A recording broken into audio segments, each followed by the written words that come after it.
Alright, my name is Jacqueline Lee, and I'm doing my presentation on a philosopher, on Hannah Arendt. So just a little bit about her. She was born in Hanover, Germany in 1906. She was Jewish born, and so she grew up there, and she moved to Berlin and fearing the Nazi regime, and so that's where she started her education at the University of Berlin, where she studied Christian theology. It was interesting to me that she studied Christian theology being a Jew. I didn't know if that was something that back then they made them think, the Jews think that they had to study this, or this was just something she did on her own will. From there, she also continued on her education. She didn't finish at the University of Berlin. From there, she went to Marburg University, where she studied philosophy under Martin Heidegger. And so Martin Heidegger was an important person in her life. He was very influential to her in his works, but also they were romantically involved for about a year until Martin Heidegger, he decided to join the Nazi regime, which obviously to Hannah, since she was Jewish, that must have been very traumatic. So she moved on. She moved to Heidelberg, where she studied under Karl Jasper. And Karl Jasper was a philosopher and a friend of Heidegger, but he remained important in her life for the rest of her life. He also helped her with her concept of love, and saying under him, she wrote that. So after she graduated with her doctorate from there, around 1933, she fled to Paris because the Holocaust was in full-fledged and it was very scary to be in Germany as a Jew. So, and in Paris is where she met her first husband, who was not really that important in her life, but eventually she met Bludger, and they remained together. After being in Paris for a while, they moved to New York City in 1941, and this was a big transition, obviously, moving from Europe, where there is a huge war happening, to the United States, where the culture is different, how people live is different. So immediately she learned English, but she also thought it was horrible that she had to smoke her cigarettes outside and couldn't smoke them in the bars and in the houses, but she really was there because of the political freedom, which is what she was interested in. 10 years after moving there, she becomes a citizen and thrives in the US. She dies in 1975, but a lot happens between then. So some main ideas that we're going to focus on today that she focused on are political philosophy. Everything is really under the political philosophy. It really stems from her drive to understand political philosophy, which comes with totalitarianism, the Banality of Evil, which is some work that she worked on, and Human Condition.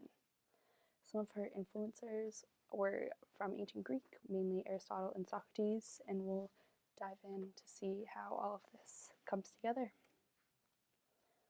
So starting off with political philosophy. So it's sort of, like I said, what everything stems from. And I guess the war got her into politics because there's all these things happening around her and she's a minority. She doesn't really understand it. She didn't really get into politics because she loved politics and thought politics were great. She sort of had this hostile feeling towards politics, and I guess that was more of her drive to understand, why are things the way they are like this. She couldn't understand it being the minority, and she needed to know. Her second husband, and her husband that lasts as long until he dies, he taught her how to think politically. That would definitely help, coming from someone who isn't understanding the political system, thinks it's unfair, and sort of having that shift of thinking to help her understand sort of where they're coming from so she can understand it as a whole. And all this is happening during World War II, where politics are super influential and pretty bad, and everything is just revolving around the political parties, and people's opinions on life are stemming from political reasons. But one of her influencers, Socrates, he had a bit about rethinking politics. He was more interested in his peers' opinions to grab a perspective. He said that man is by nature a political animal. So, they always have the need and the desire to control things in a certain way and have societies and just ways to articulate and divide and control everything in existence. But like you said, that's just a natural thing that happens. And it gets a little twisted, especially with Hitler. It's hard for you to think, how is this natural? But it's more of the processes and everything like that he's talking about. So moving on into totalitarianism, which is something that she really focused on. It's a subgroup of the politics, and so she said that totalitarianism begins with contempt for what you have. So, not really liking what you have and thinking of ways to change it or make it better.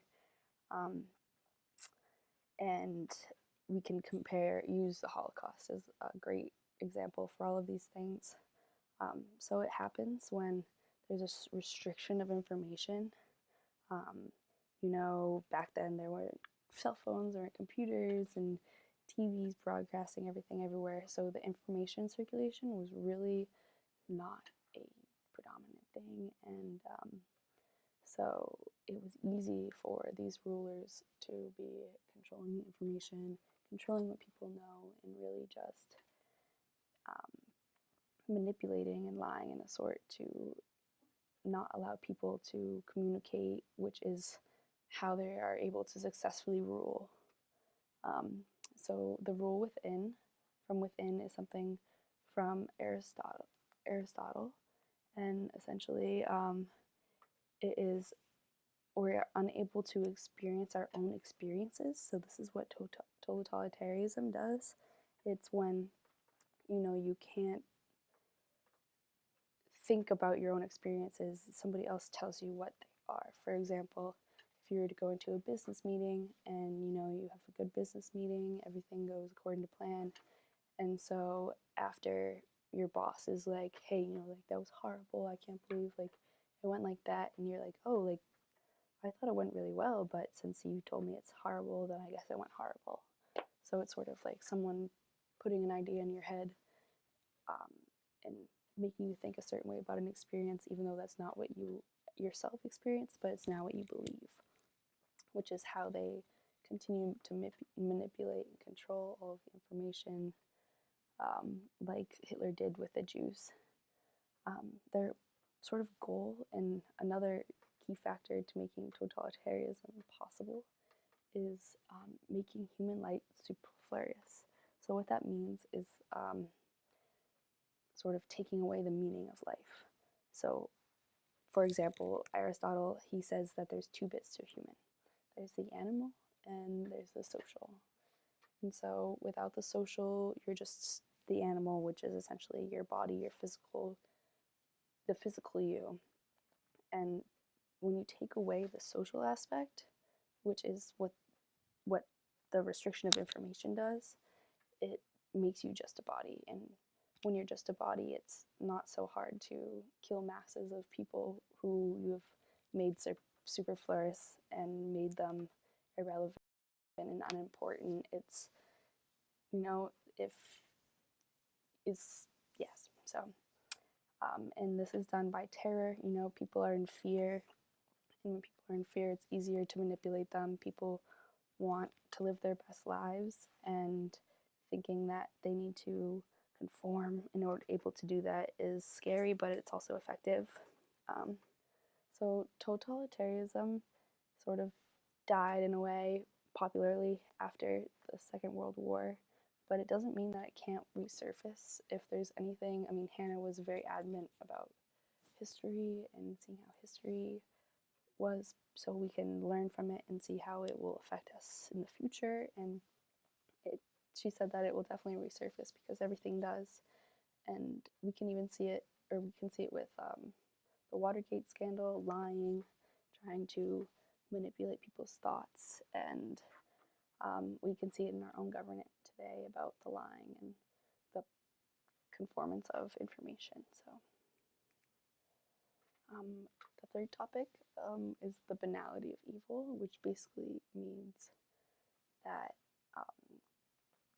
evil isn't meant to be harmful. It's sort of like something that grabs onto you and is just existing but isn't hurting you. So I'll explain that a little bit further. It was derived from the Eichmann trials, who he was the main executor in the Holocaust, working alongside Hitler. And so eventually he was brought to Jerusalem for trial about all of the mass murder that he committed. And during his trial, they were sort of surprised to see how he was acting. It wasn't like he was acting evil. It wasn't like he had any remorse.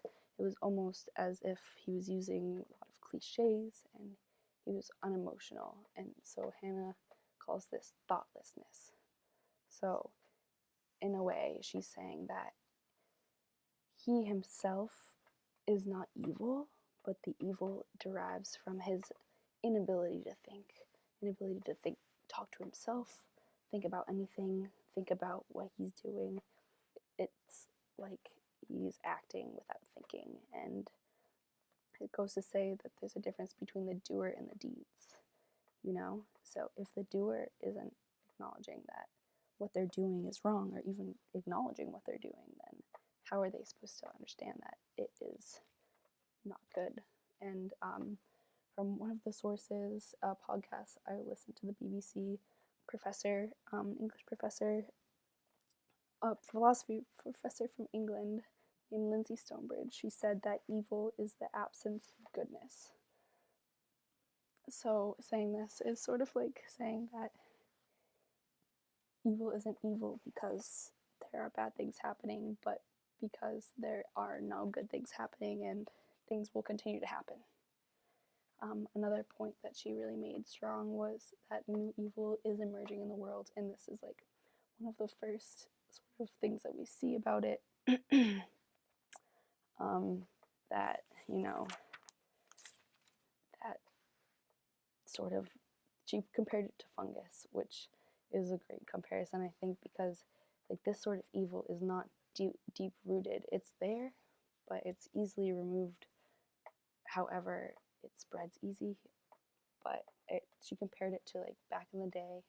So like medieval time, kings, they had such deep roots, you know, it was family generation, and it was hard to say no to a king, you know, because he ruled all the land and his family had ruled all the land forever. But Hitler was just someone that came up and sort of caused all this evil and caused all this traumatic history, but it wasn't deep in his roots, you know. It was just an idea he had, and this is like evil. I think the evil that we see in the world now, it's not necessarily deep rooted, but it's fast spreading and it's out of control. But it's not necessarily having to do with an issue that is extremely important to someone, or an issue that derives from thousands and thousands of years of debate. And so my last focal point, and probably the most important one, probably the one that is the most popular, is The Human Condition, which is a piece of work that Hannah wrote in 1958. It was published. And so this focused from ancient Greek to the modern era about political philosophy and just how everything has happened, how everything's come to be, and she sort of rethought these already pre-established political categories. And so part of that being the difference in human activity. Like one of the things that she pointed out was that she was very aware that all people were different, and she tried to focus on the us or the we rather than the me or the you, because people are different, but politics rule us all. So you have to be aware that people are different, but you also have to be aware that politics includes everyone. Everyone is in it together. Regardless if their ideas are together, it's the sort of way to organize our lives in a way that best suits everybody. Something that she focused on was the active life. So basically, it was that activity is life. Activity is what keeps us going and what keeps us purposeful, and without it, we're essentially nothing. She broke it down into 3 categories. There's the intellectual life, the contemplative life, and the active life. Kind of self-explanatory, but I'll go into that a little. But the intellectual life, meaning like your work, your studies, everything like that. The contemplating life, meaning like what you do, or you think about what you do, and the active life being what you do. So she really focused on why things are the way they are in politics these days and back in the day, and what they will be in the future. And so she was metaphysical focused, and this way is sort of non-traditional, I mean a more specific way of thinking of metaphysics, but it definitely is, because it's thinking about why things are the way they are and everything like that. Something that she placed upon was how important the marketplace of ideas are. So totalitarianism exists because there is no marketplace, because people aren't able to collaborate, because people aren't able to share their ideas. And she made the point that, you know, change will always happen as long as there is a place to do so. So if the government is able to take over to the point where they don't allow public workspace, you know, there are existing governments who restrict internet use and don't let people to collaborate, and it does show in the way that their countries are run and the way that the people live there. Another thing was she talked about a social blob, which is essentially, so there's the political side, this political space, and then there's your social space. So political space is obviously, you know, politics, how everything is organized, how everything is run, what the ideas are. But then there's the social space, which is how we socialize, our personal lives, everything like that. But as people are collaborating more and more, the line between these becomes like thinner and thinner and less vague, I mean more vague, and eventually it just comes into a blob where there is no divide between social and political space. And this can be dangerous for many ways, because this comes to people influencing their politics with their social lives when it should be kept separate in the majority of situations, and just how this can affect how things are run and the state of the political parties. She also said that there's 2 births. So obviously when you're born, you are birthed into the world, and you're human, you're alive. And your second birth is what she called your social birth. And essentially what this is that it's when you are able to go into the social world, when you're able to communicate with others, contribute your ideas, listen to other ideas, learn, and act. And just writing about how your social birth is the point in your life where you have to make the decisions, become conscious, and really like think introspectively about your social life and political, and like the lines that they draw. And something about this was that she writes very ironically, in the way that she has two different voices. So she, you know, writes what she thinks, but then she writes her counterpoint. And unfortunately, back when this was produced, it was an untraditional format of writing, and a lot of people were confused by it. A lot of people thought the way that she wrote was disrespectful, because she wrote in a way that a lot of people weren't able to understand. But the people who did understand fully, and it would probably make a lot more sense to them knowing it is ironic and seeing it through the way it is. So she definitely influenced the world. I didn't really realize until obviously researching that these philosophers were so recent in our world. I mean, she wasn't exactly in the time I was alive, but I actually spoke to my friend's grandparent, and they knew who she was, and we were able to talk about it, which was cool because a lot of the things that I feel we learn about history we're unable to relate to because we didn't live through it and we're just confused. But I think how she influenced the world is she loved to flip ideas that were already preset backwards and flip them all around and mix them up and be like, make a point that way. It's a point in to the subject that she's picking apart, but it's also to the point that everything that is really only there because someone once said it was that way. And the main idea that she flipped backwards was sort of how people fear what they don't know, but instead of doing that, she tried to understand what she feared, which is, I think, the motivation for a lot of her research, for a lot of her political work, is because she just wanted to understand what she feared because she wasn't going to allow herself to fear it itself.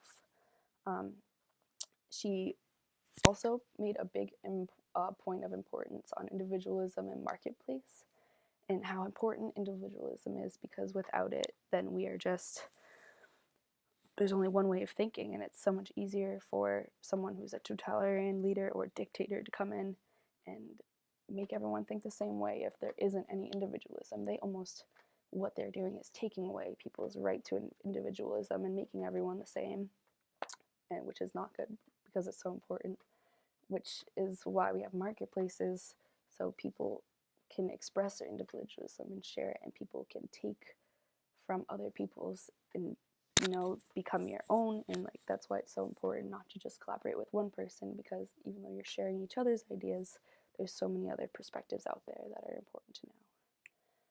And for me, what I was influenced is I was really interested in the root of evil and how, you know, people just think people are born evil, which is not the case, and it might not even come from like an idea they have themselves, more so than that they've been brainwashed into thinking something is right when it's really so terrible, like the Holocaust and like the the top executor who didn't even really, I don't think, realize that what he was doing was wrong. He thought that he was doing something to benefit the people around him. Also, I thought that it was really interesting about how what she contests to is so predominant and relevant to the politics that are happening now. Just so much of a lot what she touched upon was lying, and how like lying is basically like erasing your history and building a fake background and sort of trying to get people to believe you by saying what they want to hear rather than saying what's real, and just how that is happening. And now in the world, instead of it being the problem of not having the circulation of information, so people don't have access to information, now it's like we have too much access to information, or we have access to too much information, so we can't decipher like what's real and what's not real, and the important things versus the things that are just random information that we have access to. Also, it just proved that metaphysics exists in many forms. You know, first I thought that it sort of was just speaking about the greater things in life, like is God real, or, you know, like why is this? But really it can be narrowed down, and that metaphysics exists in many ways other than the grand scheme of things. And just briefly, I want to talk about my work cited. They were all really great. There was an article from an interview, which was actually real responses that she had to interview questions. I read some excerpts out of a book. I had some trouble loading some chapters, but what I read was really helpful. My favorite source was there's an hour-long radio show, which was a BBC podcast with 3 different professors around England who all taught philosophy and just were really well versed in what they were talking about. And I thought that that was sort of the most useful source I had, because I feel philosophy is about analyzing others' work, and I mean that's what Hannah did with Aristotle, and that's what they were doing with her, and that's what I was doing with them. So that was my favorite source. And also there was one web article from the Internet Encyclopedia of Philosophy. So really, I really liked this project. I wish I had more time to read more and more time to talk about it, but I hope you guys enjoy my presentation, and Have a great night.